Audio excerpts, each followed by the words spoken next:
The Lotus Sutra. Sadharma Pundarika Sutra. Translated by Burton Watson. Nichiren.info. Chapter 19.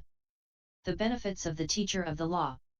At that time the Buddha said to the bodhisattva and mahasattva constant exertion, if good men or good women accept and uphold this Lotus Sutra, if they read it, recite it, explain and preach it, or transcribe it, such persons will obtain 800 eye benefits, 1200 ear benefits, 800 nose benefits, 1200 tongue benefits, 800 body benefits, and 1200 mind benefits.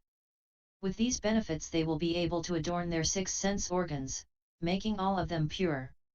These good men and good women, with the pure physical eyes they received from their parents at birth, will view all that exists in the inner and outer parts of 1,000,000,000-fold world, its mountains, forests, rivers, and seas, down as far as the Avichi hell and up to this summit of being. And in the midst they will see all the living beings, and also see and understand all the causes and conditions created by their deeds and the births that await them as result and recompense for those deeds. At that time the world-honored one, wishing to state his meaning once more, spoke in verse form, saying, if in the midst of the great assembly, someone with a fearless mind preaches this Lotus Sutra, listen to the benefits he will receive. Such a person gains 800 benefits of superior eyes. As a result of these adornments his eyes become extremely pure. With the eyes received at birth from his parents he will view all the 3,000 worlds, their inner and outer parts, their Mount Meru, their Sumeru, the iron-encircling mountains and all the other mountains and forests, the waters of their great seas, rivers and streams, down as far as the Avichi hell, up to the summit of being heaven. And he will see all the living beings in their midst, though he has not yet gained heavenly eyes. The power of his physical eyes will be such as this. Moreover, constant exertion, if good men or good women accept and uphold this sutra, if they read it, recite it, explain and preach it, or transcribe it, they will gain 1200 ear benefits with which to purify their ears so they can hear all the different varieties of words and sounds in the 1,000,000,000-fold world, down as far as the Avichi hell, up to the summit of being, have been in its inner and outer parts.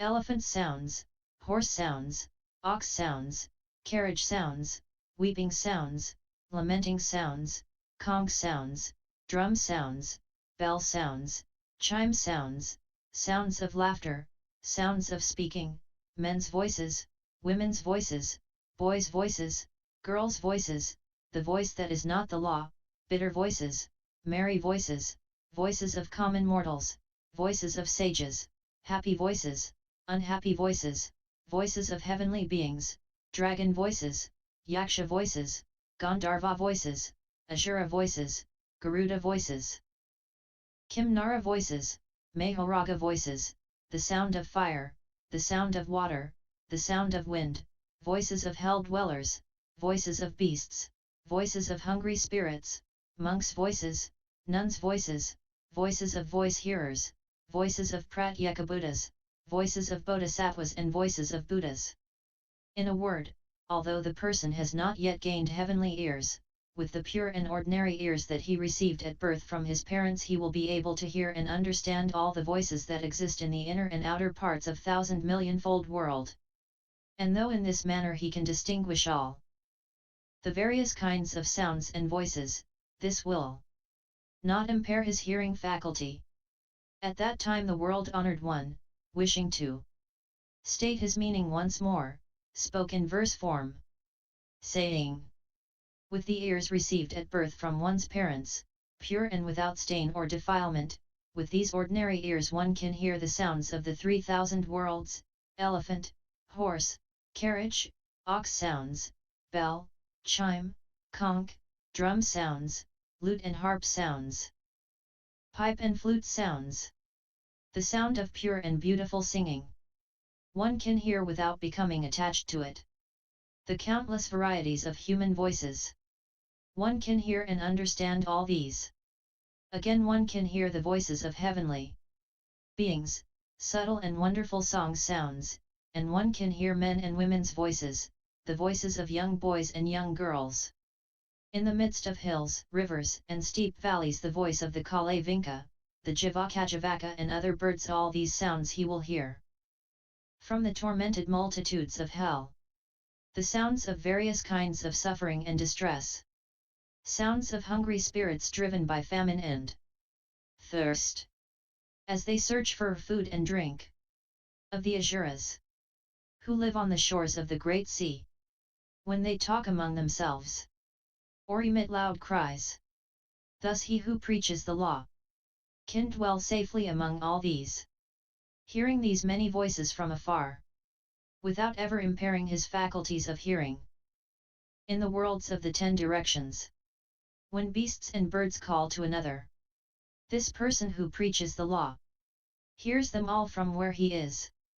In the Brahma heaven and above, the light sound heaven, all pure heaven, and up to the summit of being heaven, the sounds of the voices talking there. The teacher of the law, dwelling here, can hear them all the multitude of monks, and all the nuns, whether they are reading or reciting the scriptures, or preaching them for the sake of others, the teacher of the law dwells here, can hear them all. And when there are bodhisattvas who read and recite the sutra teachings or preach them for the sake of others or select passage and explain their meaning, the sounds of their voices he can hear them all. When the Buddhas, great sages, and venerable ones, teach and convert living beings, in the midst of the great assembly, expounding and preaching the subtle and wonderful law, one who upholds the Lotus Sutra can hear them all the sounds in the inner and outer parts of the 1,000,000,000-fold world, down to the Avichi hell, up to the summit of being heaven. He can hear all these sounds, and never impair his faculties of hearing, because the faculties of his ears are so keen. He can distinguish and understand all the sounds. One who upholds the Lotus Sutra, though he has not yet gained heavenly ears, can do this simply through the ears he was born with. Such are the benefits he gains. Moreover, constant exertion, if good men or good women accept and uphold this sutra, if they read it, recite it, explain and preach it, or transcribe it, they will succeed in gaining 800 nose benefits with which to purify their faculty of smell so they can detect all the different fragrances from top to bottom and in the inner and outer parts of a 1,000,000,000-fold world, the fragrance of Sumana flowers, Jatika flowers, Malika flowers, Champaka flowers, Patala flowers, red lotus flowers, blue lotus flowers, white lotus flowers, the fragrance of flowering trees, fruit trees, sandalwood, aloes, tamalapatra, and tagara, as well as incense blended from 10,000 ingredients, powdered incense, pellet incense, or paste incense. One who upholds this sutra while dwelling here, will be able to distinguish all these. Moreover, he will be able to distinguish and identify the odors of living beings, of elephants, horses, oxen, sheep, and so forth, the odor of a man, a woman, a boy child, a girl child, and odors of plants, trees, thickets, and forests. Whether they are near or far off, he will be able to detect all these odors and distinguish one from the other without error. One who upholds this sutra, though he dwells right here, will also be able to detect odors of the various heavens in the sky above. The scent of Aparijataka and Kovidara trees, of Mandarava flowers, great Mandarava flowers, great Manjushaka flowers, sandalwood, aloes, various kinds of powdered incense, and incense made of an assortment of flowers of heavenly scents from which they are derived or blended, there are none that he cannot detect and identify. He will also be able to detect the scent of the bodies of heavenly beings. The scent when Chakradevanam Indra is in his superb palace amusing himself and satisfying the 5 desires, or the scent when he is in the hall of the wonderful law preaching the law for the heavenly beings of Trayastrimsha, or the scent when he is wandering at leisure in his gardens, as well as the scent of the bodies of the other male and female heavenly beings, all these he will be able to detect from afar. He will thus be able to extend his awareness up to the Brahma heaven and even higher to the summit of being heaven, detecting the scent of all bodies of the heavenly beings, who also detect the incense burned by the heavenly beings. Moreover, the scent of the voice hearers, of Pratyeka Buddhas, of bodhisattvas and of the bodies of the Buddhas, all these he will detect from afar and will know where these beings are. And although he can detect all these scents, his faculty of smell will not be impaired or disordered. If he should wish to distinguish one scent from another and describe it for someone else, he will be able to recall it without error. At that time the world-honored one, wishing to state his meaning once more, spoke in verse form, saying, "The purity of such person's nose will be such that throughout this world he will be able to detect and identify all manner of odors, fragrant or foul. Sumana and Jatika flowers, Tamalapatra and sandalwood, the scent of aloes and cassia, the scent of various flowers and fruits. And he will know the scent of living beings, the scent of men and women. Though this preacher of the law dwells far off, he will detect the scents and know where they persons are. Wheel-turning kings of great authority, lesser wheel-turners and their sons, their ministers and palace attendants, he will detect their scent and know where they are. Precious treasures adorning the body, treasure storehouses in the earth, jewel ladies of wheel-turning kings, he will detect their scent where they are. Ornaments to adorn the bodies of persons, clothing and necklaces, all kinds of paste incense. By detecting these he will know who the wearers are. When heavenly beings walk or sit, amuse themselves or carry out magical transformations, the upholder of the lotus by detecting their scent can know all this. Blossoms and fruits of various trees, an aroma of butter oil. The upholder of the sutra, dwelling here, knows where all these are. Deep in the mountains, in steep places, where blossoms of the sandalwood tree unfold, living beings are in their midst. By detecting the scent he can know all this. Living beings in the iron encircling mountains, in the great seas or in the ground. The upholder of this sutra detects their scent, and knows where all of them are. When male and female asuras, and their retinues of followers, fight with one another or amuse themselves, he detects the scent and knows all this. On the broad plains, in narrow places, lions, elephants, tigers, wolves, buffaloes and water buffaloes. By detecting their scent he knows where they are. When a woman is pregnant, and no one can determine if the child is male or female, if it will lack normal faculties or be inhuman. By detecting the scent he can know all this. And through this power to detect scents, he knows when a woman will be successful or not, if the pregnancy will be successful or not, if she will be delivered safely of a healthy child. Through his power of detects scents, he knows the thoughts of men and women, if their minds are stained by desire, stupidity or anger.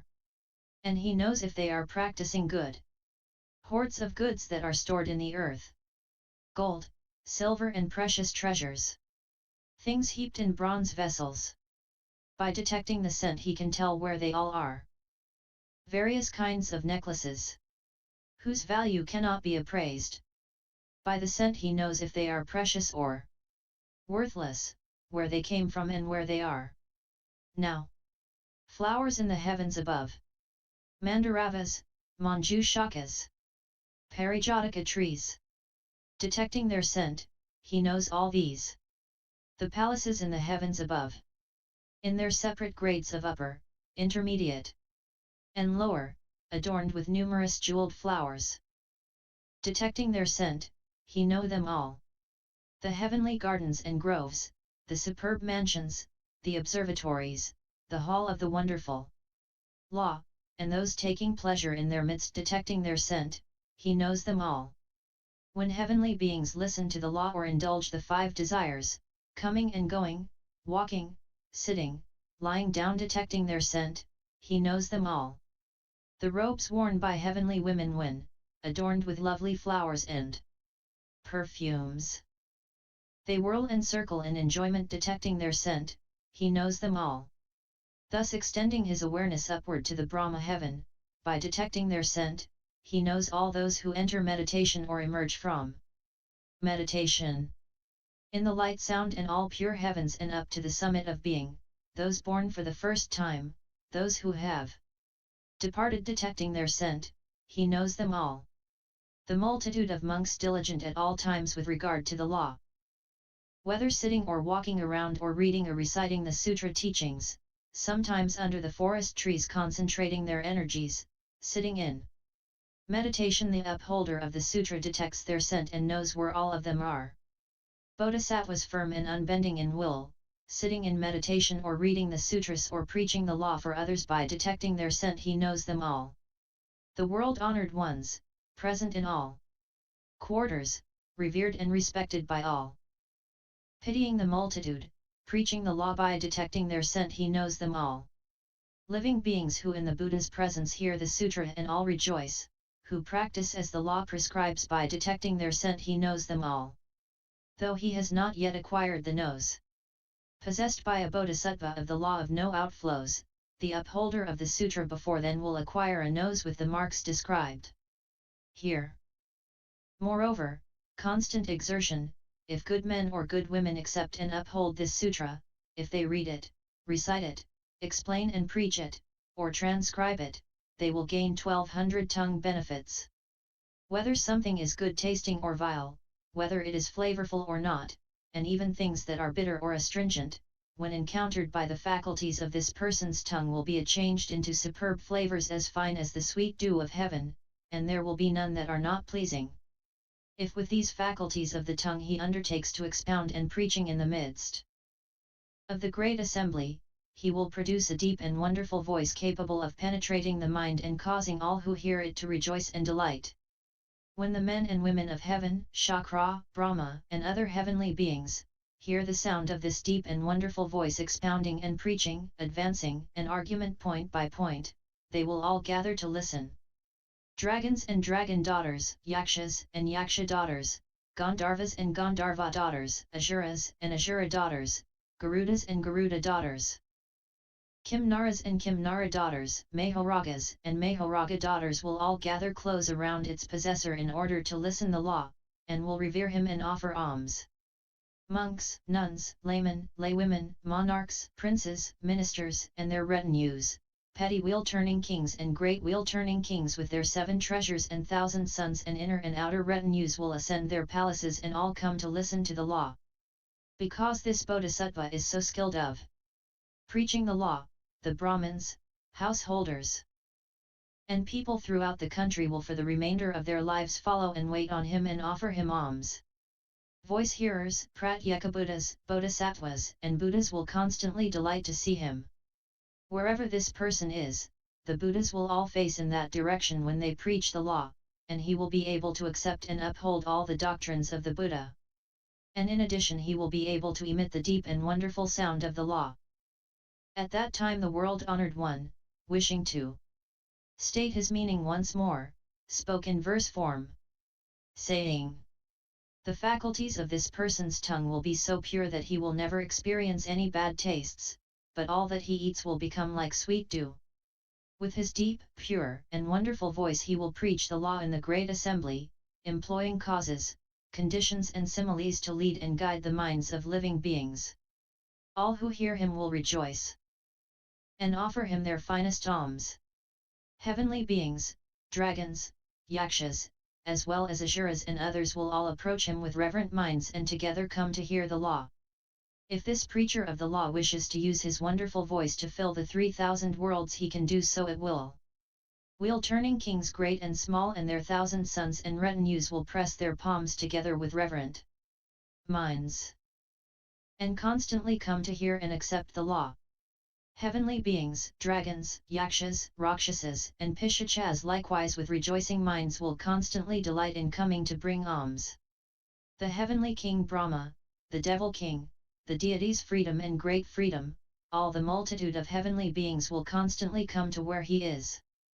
The Buddhas and their disciples, hearing the sound of him teaching the law, will keep him constantly in their thoughts and guard him, and at times show themselves for his sake.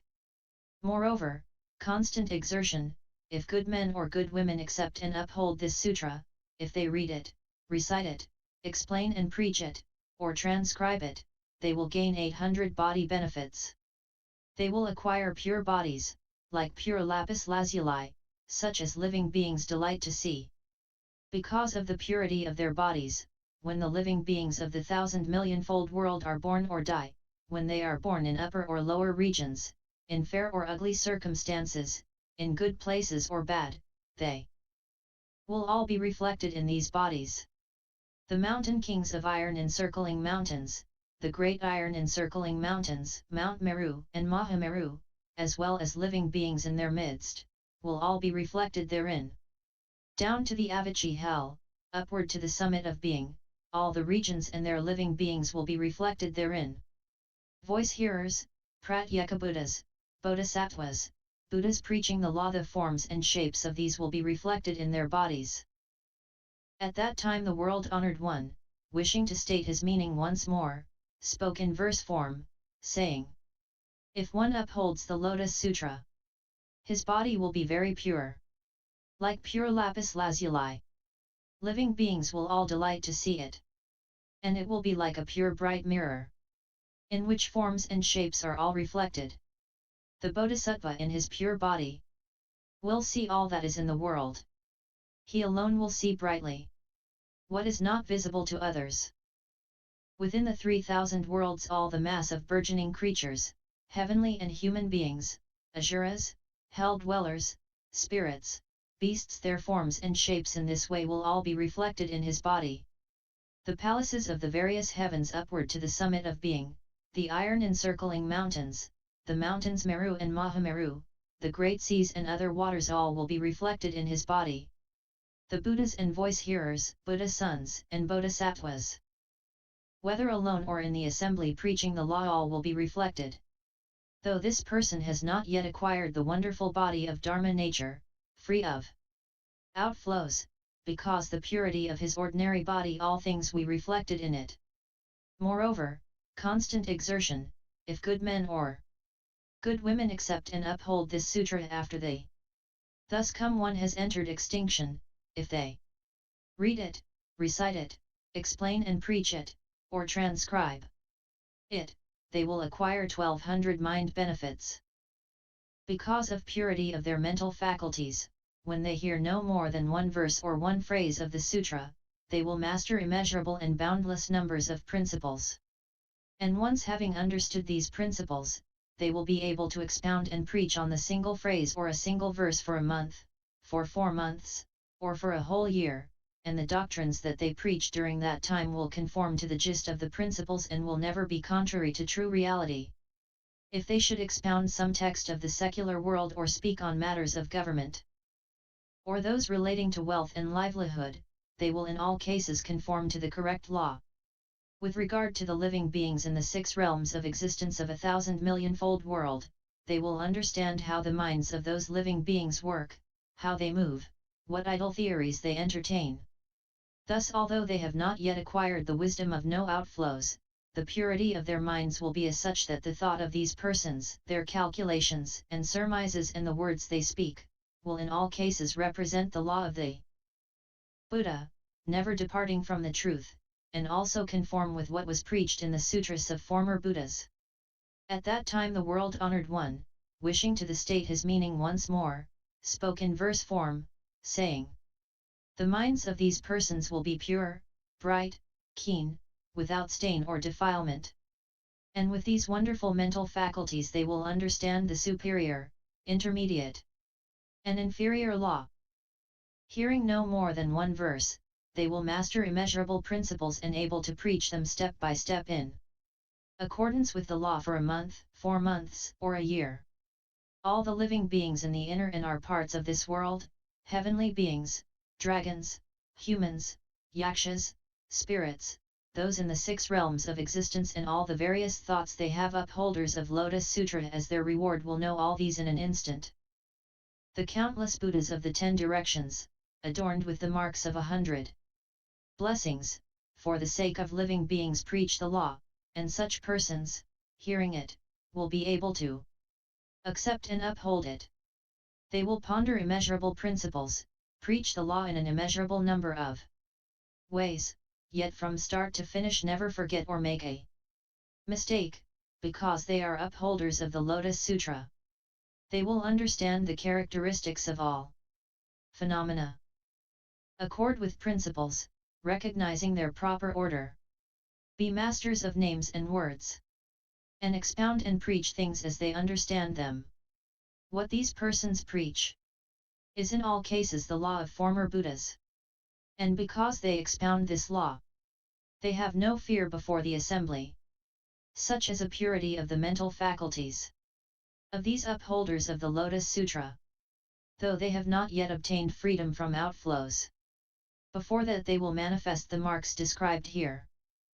While these persons uphold this sutra they will dwell safely on rare ground, by all living beings delighted in, loved and respected, able to employ 1,000, 10,000 varieties of apt and skillful words to make distinctions, expound and preach because they uphold the Lotus Sutra. End LS 19.